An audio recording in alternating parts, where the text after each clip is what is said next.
Bonjour à tous et bienvenue dans notre émission. Aujourd'hui, nous parlerons du virus Zika qui a récemment touché notre région.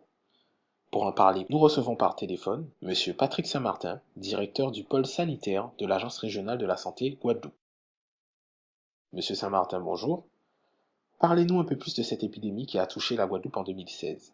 Alors effectivement, la réunion du séminaire RETEX fin avril 2017 nous a permis de faire un bilan de cette épidémie de Zika qui nous a traversé toute l'année 2016, puisque le premier cas a été recensé le 15 janvier 2016 en Guadeloupe et les derniers cas ont été identifiés à la toute fin d'année 2016 en décembre.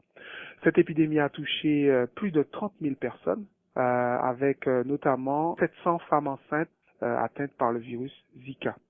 On a pu dénombrer aussi une quinzaine de cas de malformation fétale liés à l'exposition à ce virus, 70 cas environ de syndrome de Guillain-Barré, un arrêt des processus de prise en charge en assistance médicale à la procréation durant toute l'année, durant tout le temps du passage du virus sur notre territoire. Que pouvez-vous nous dire au sujet des grossesses exposées au Zika et de leur prise en charge?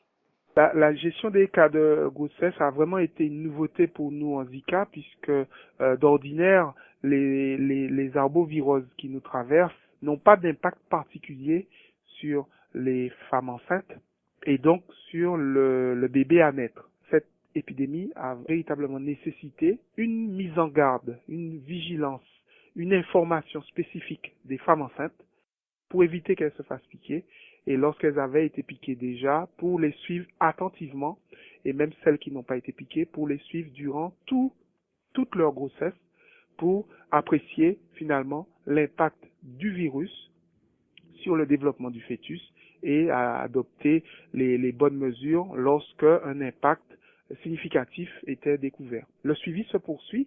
Le suivi donc des femmes enceintes a vocation à se poursuivre encore quelques mois jusqu'à la fin des vacances, des grandes vacances 2017.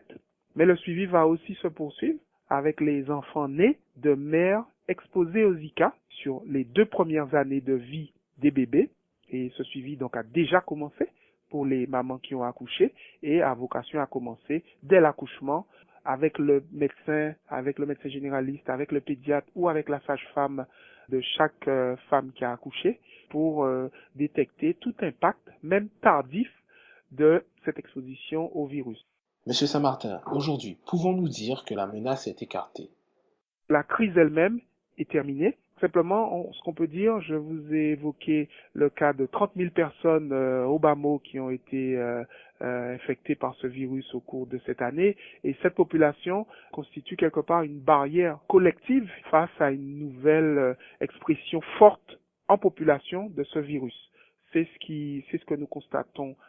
Même si le virus devait être réintroduit, il va trouver face à lui des personnes qui sont déjà immunisées. On peut redouter des cas isolés, peut-être des cas groupés de Zika s'il y a une réintroduction, mais on s'attend en tout cas pas à une épidémie de grande ampleur. Il faut rester prudent parce que toutes ces matières, tous ces domaines sont nouveaux et vraiment nous devons éprouver toutes ces vérités à la lumière de l'expérience.